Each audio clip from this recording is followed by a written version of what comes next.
Hi, kids.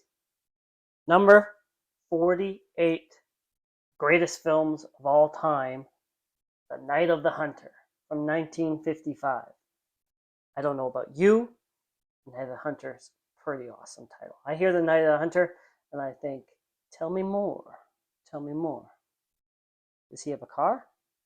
Uh, okay, so Night of the Hunter, directed by Charles Laughton. Charles Laughton was an actor of high renown. This is his first and only film he directed. The reason for that was this was not received well critically or commercially. Sometimes that happens. It's okay. It's number 48 on this list. Charles Laughton, though, he took that personally. Um, so, uh, never directed another film again, unfortunately. This film, heavily influenced by German Expressionism. It's black and white. You could just, this is a film you could easily just turn the sound off and just watch the images scroll past the screen, and it's stunning. The first time I watched this film, I had a couple issues with some of the aspects of the film. None of it was visually top notch. So it stars Robert Mitchum. He plays Reverend Harry Powell. He's got the love and the hate tattooed on his knuckles. So all of you tattoo aficionados that have your knuckles tattoos, you can thank Reverend Harry Powell for that. I think Do the Right Thing, they've got the brass knuckles there, love and hate too, right? Okay, so influential film to say the least. Shelley Winters also is in this, and as is Lillian Gish, star of the stage silent film actress. I believe she's in both Intolerance, which is on this list, and Birth of a Nation. So she worked with DW. I think she became acquainted with him through Neighbors. I think she was Neighbors with Mary Pickford, another big star of the era. Lillian Gish is credited with kind of helping kind of craft what film acting is, right? One of the people that realized that you don't have to go big like you do on stage.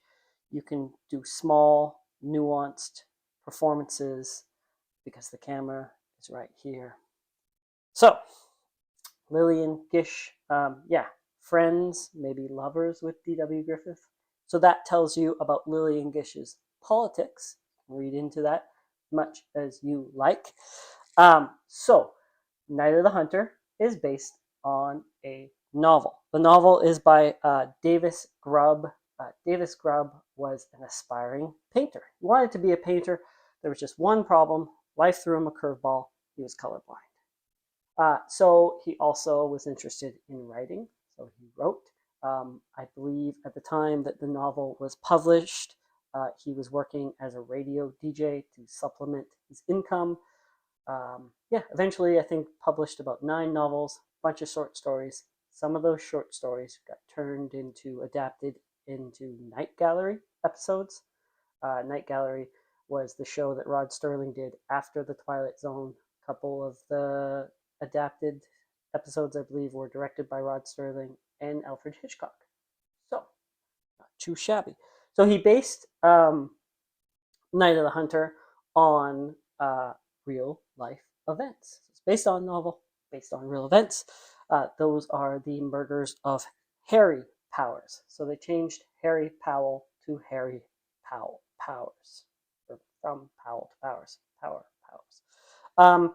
Who was a man who would answer Lonely Hearts ads. Lonely Hearts ads. There used to be this thing called the newspaper, and widows would put out ads in the paper saying they need a man.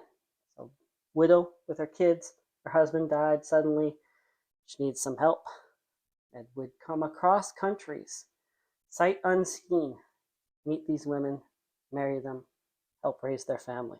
So, Harry Powers was a murderer who did that He was charged with murdering, I think, two widows and their children.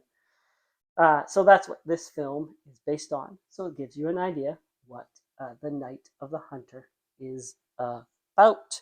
The screenplay is by James Agee. He also did the screenplay for The African Queen, which is what, number 98 on this list.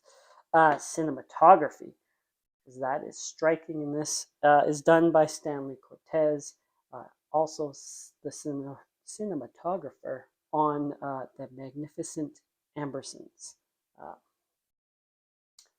Orson Welles film. So, why is it number 48 on this list?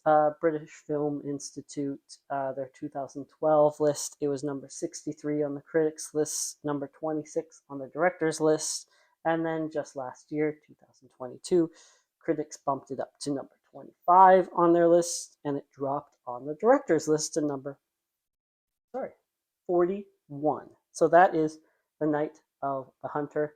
If you haven't seen it, I suggest you go watch. Watch it without the sound; it would be perfectly fine.